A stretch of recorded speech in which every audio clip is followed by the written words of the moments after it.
नमस्कार फ्रेंड्स, स्वागत है आप सबका हमारे चैनल पे। आज की हॉरर स्टोरी की शुरुआत होती है राजस्थान के कोटा शहर की भूतिया हवेली से। जी हाँ, यह हवेली का निर्माण राजा और महाराजा के समय में हुआ था, लेकिन पिछले 20 सालों से इस हवेली में कोई रहने नहीं आया था। इच्छा होने पर भी इस हवेली में कोई भी नहीं रह पाता था, क्योंकि लोगों का कहना था कि इस हवेली में भूत प्रेत का या कुछ नेगेटिव एनर्जी का साया है। लेकिन रवि नाम के व्यक्ति को इस हवेली के बारे में पता चला, और जैसे ही उसको इस बारे में पता चला तो उसको इसके रहस्य जानने की मन में इच्छा हुई। जो लोग इस हवेली में नहीं रह पा रहे हैं, उसने मजबूत इच्छा शक्ति से इस हवेली में रहने की पूरी तैयारी कर ली थी। जब उसने इस हवेली के अंदर जाने के लिए पैर आगे बढ़ाया,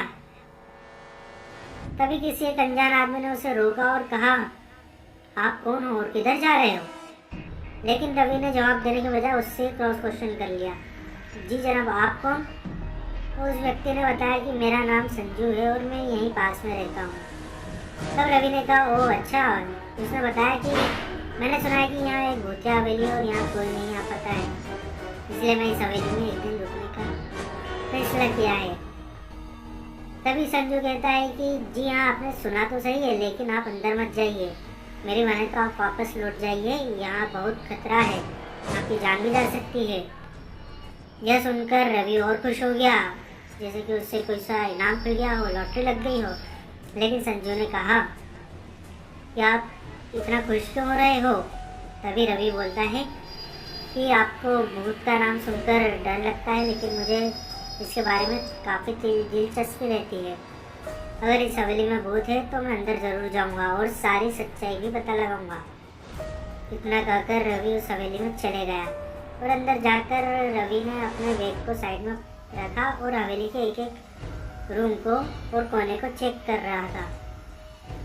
चेक करने के बाद में ड्राइंग रूम में सोफे पर आकर उसने सोचा कि बहुत थक गए हैं, चलो कुछ रिलैक्स किया जाए। और उसने अपने बैग में से एक बॉटल और एक गिलास निकाला और वहीं पर बैठकर 2-4 पैक भी पिए।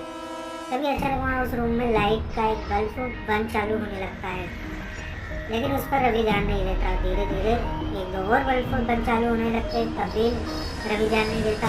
फिर पूरे घर की लाइट अचानक बंद चालू होने लगती है। तब रवि के मन में थोड़ा बहुत विचार आता है। यह सब देखकर रवि अचानक खड़ा हो जाता है और सब कुछ देखता है। अचानक उसके सामने एक छोटी टेबल भी हवा उड़ने लग जाती है। 6 फुट ऊपर हवा में जैसे वो टेबल घूमने लगती है और अजीत की तरफ आने लगती है, तो अजीत उस जगह से हटकर दूसरी जगह चला जाता है और अजीत की पहले वाली जगह पर वो टेबल अचानक आकर धड़ाम से गिर जाती है। अजीत कुछ समझ पाता उतने में ही सोफा और सोफे की शीट उसकी तरफ आने लगती है। वो छलांग लगाकर दूसरी तरफ भागने लगता है, जिसके कारण सोफा दीवार से टकरा जाता है और गिर जाता है। अजीत की जान बार बार बच जाती है, लेकिन अचानक सब कुछ शांत हो जाता है। अजीत ने चारों ओर देखना चालू करा और गुस्से में तेज आवाज में कहा, तुम जो भी हो सामने आकर बात करो, मैं नहीं डरता तुमसे। वहाँ एक बड़ी परछाई उसके सामने आ जाती है। अजीत ने उस परछाई को देखकर बोला, कौन हो तुम और मुझे क्यों मारना चाहती हो? तो उन परछाई कहती है, तुम्हारी गलती के कारण। रवि बोलता है, मेरी कौन सी गलती? मैंने कौन सी गलती करी? वो परछाई कहती है कि इस हवेली में आने की गलती। मैं इस हवेली में किसी को भी खुश नहीं देख सकता।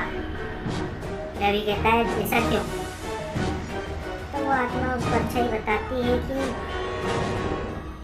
पिछले 20 सालों से पिछले 20 साल पहले इस हवेली के मालिक ने मुझे यहीं पर मार डाला था। मेरी कोई गलती भी नहीं थी, इस कारण से मेरी आत्मा इस हवेली में भटकती रहती है। मैं किसी को भी इस हवेली में नहीं रहने दूंगा, क्योंकि यह हवेली मेरा खून या इस हवेली में मेरा खून हुआ था और मेरी आत्मा अभी भी यहीं है।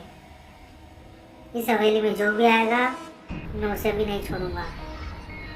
तभी रवि कहता है, मैं तुम्हें अपने असली रूप में देखना चाहता हूँ। क्या तुम्हारे साथ सच में ऐसा कुछ हुआ था? तो तुम अपना असली रूप दिखाओ। तो इस पर वो परछाई हंसते हुए कहती, हाँ बिल्कुल दिखाऊंगा। तुम्हारी आखिरी इच्छा मैं जरूर पूरी करूंगा।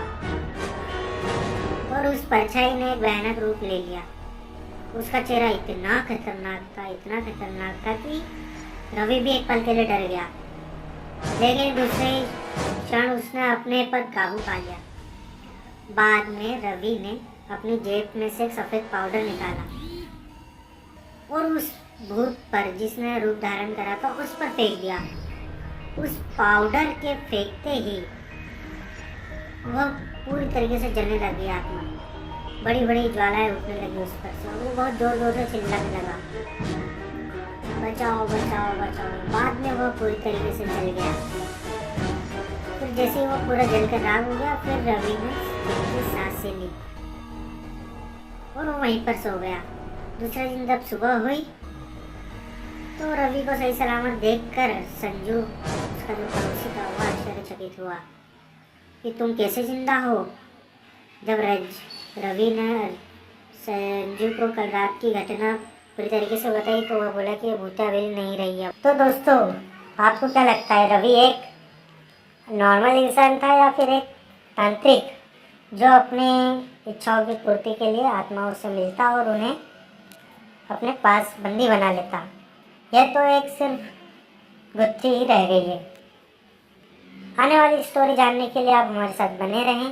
तब तक के लिए धन्यवाद। और यदि आपके पास भी ऐसी कोई सी स्टोरी है तो आप हमसे ज़रूर शेयर करें।